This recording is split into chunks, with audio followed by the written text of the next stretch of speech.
Hello, everybody, and welcome back to another episode of the English with Gemma podcast, where we turn English practice into progress. I'm absolutely melting right now. Oh my gosh. So today I'm recording in a different place. I don't think I've ever recorded from the living room before. I thought that it might be a bit cooler here, but I actually think it might be hotter. Um, I feel like every episode that I record, I'm like, hi guys, I have a broken microphone. I'm in a horrible place for recording, and I'm currently sweating my ass off. When you chose this podcast, you were not choosing professionalism, let's be honest. If you want something professional, like go find the BBC podcast. That's definitely professional. English with Gemma, that's not where you're going to get the professional stuff. I'm drinking a matcha latte. Mm-mm-mm.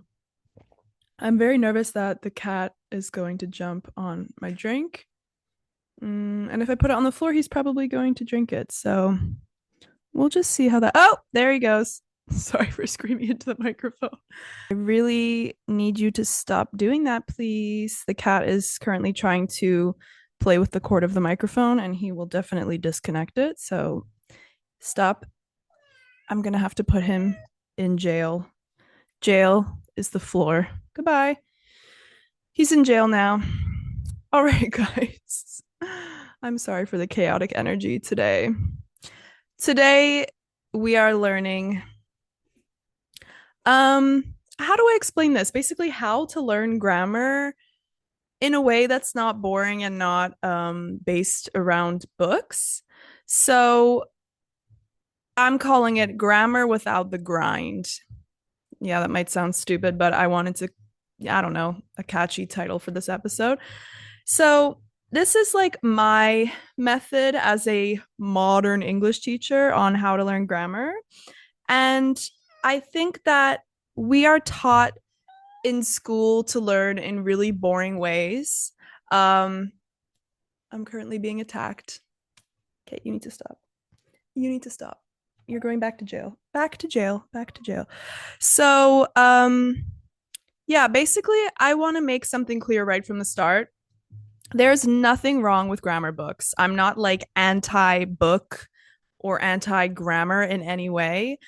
I simply think that there are definitely more useful ways to spend our time, especially when we're not studying for a specific exam and we're just trying to improve our English in general. I don't really think there's such a need for getting obsessed with learning grammar in a traditional way.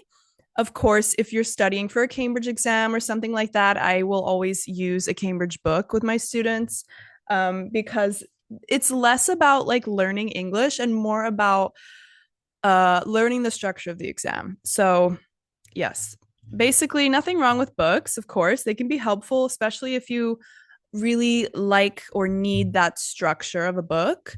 But let's be honest, most of us buy these beautiful grammar books and we think, oh my God, I can't wait to like study with this every day. And then we don't stick with them. We get bored and we turn to alternative methods.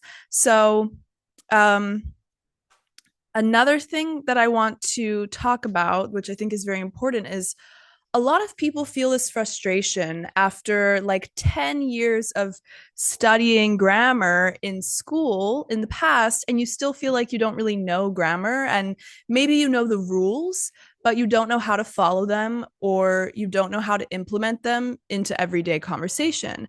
And this is because of the way that we traditionally learn in school and why those traditional grammar methods fail.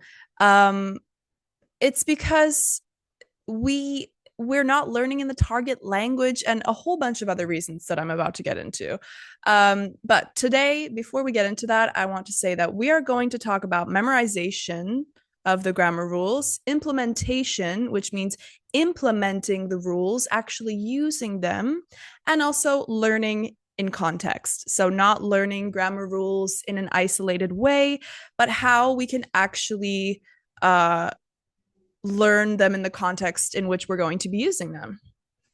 So, first, let's talk about the old school ways and methods of learning grammar and why that didn't work for most of us. So, let's rewind for a second and think about how we used to learn in school. So, remember this: the present perfect is formed using have or has plus the past participle. And then you might have done 20 gap fill exercises. Maybe you memorized irregular verbs just in a list type of format. I know when I was learning Spanish, my teacher just used to drill these like words, these past tense verbs into us without any context. Just fui, fuiste, fue, fuimos, fuiste, fueron. Fui, fuiste, fue, which is like the past tense of went. And I know those rules, those verbs, but then when I came to Spain for the first time, I couldn't utilize them in conversation at all. So, um, that's the main problem. We memorized, but we didn't speak. We didn't put them into practice.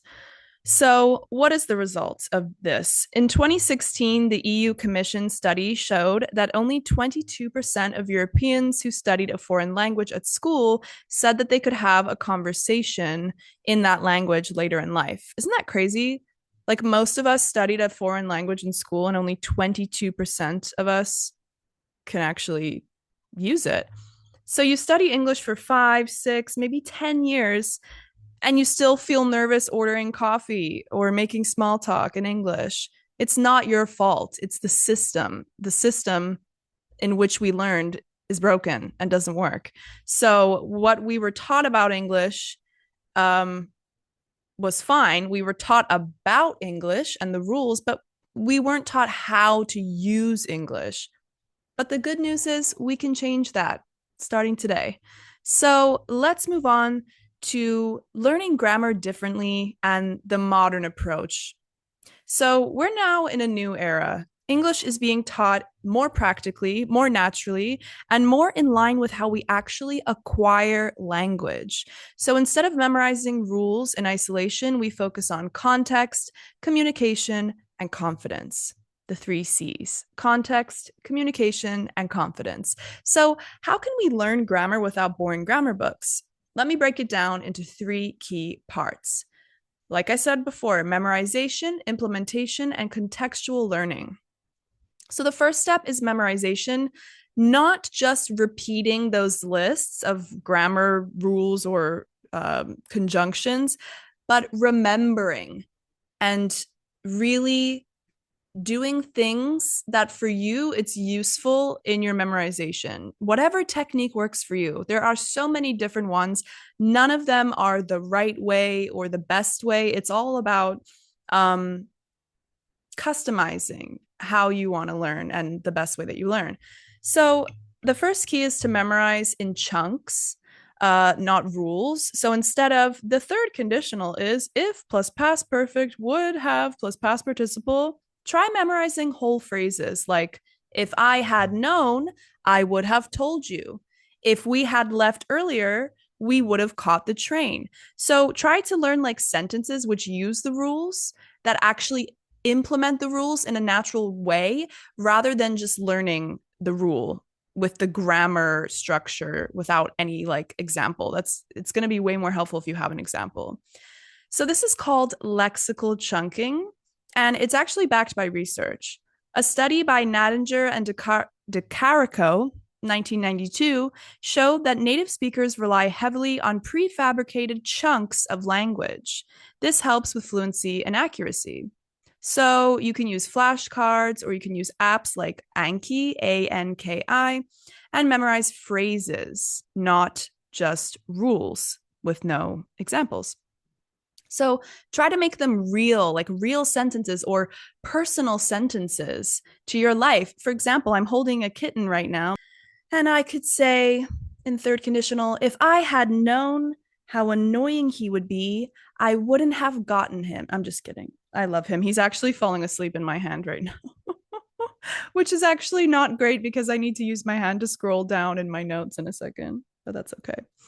So, yes, try to use phrases that actually make sense for you and that you're going to remember.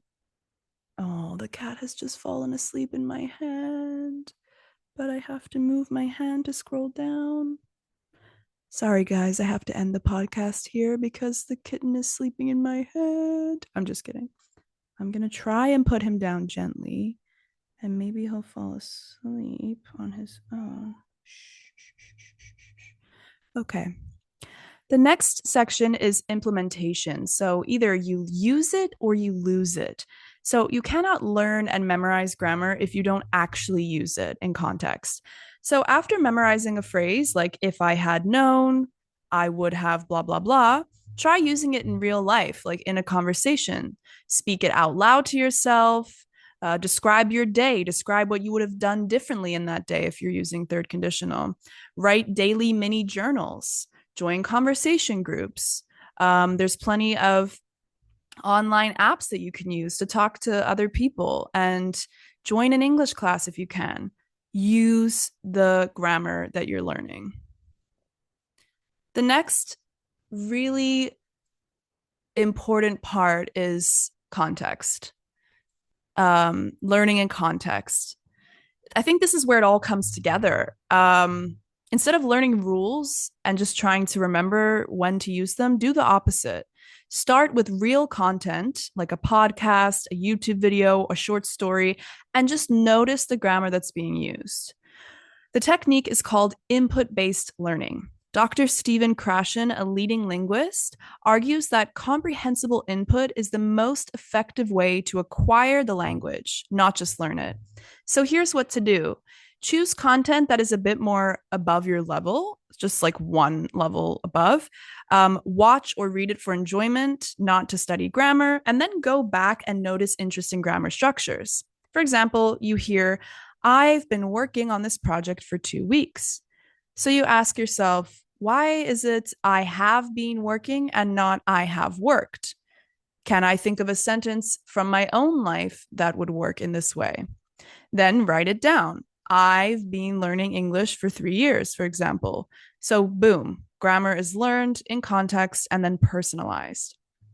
So let's have a quick recap of today's episode. We talked about the value of grammar books and not to just throw them all away and say, I don't need grammar books anymore, but just don't depend on them either. Just solely depending on them is not a good idea. Remember to memorize in chunks, not rules. Use flashcards with phrases, not individual words. Implement the language, the grammar immediately. So speak, write, or I don't know, message somebody, message one of your friends using that language.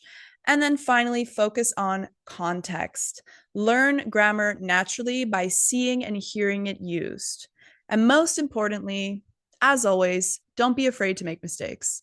Mistakes are how you learn. Once you make a mistake and you correct it, your brain is going to remember that much better, and you'll be able to utilize the language after you've made that mistake and it gets concreted into your brain. Fluency comes through doing, not through perfect theory. Okay. So, final thoughts. We're definitely moving forward in terms of how we're learning grammar. Thank God, because I remember just being so bored in Spanish class in school and just feeling confused as to, like, why am I not speaking Spanish if that's the language that I'm trying to learn? It's the same thing when you learned English in school. You probably were not having conversations in class with your teacher in English. So don't blame yourself if you feel really behind or stuck or frustrated with your grammar. It's not your fault. It's the way that we were taught. But the good news is that we can move forward. We know now the techniques that actually work. And hopefully, if you are in English classes, you are speaking only English, not your native language, because that is the most important thing. So, yes, sorry for the chaotic start today. I am going to go shower because I'm literally sweating. It's so hot. Summer is definitely here in Spain. And yeah, thank you guys so much for listening, and I'll see you next week. Bye.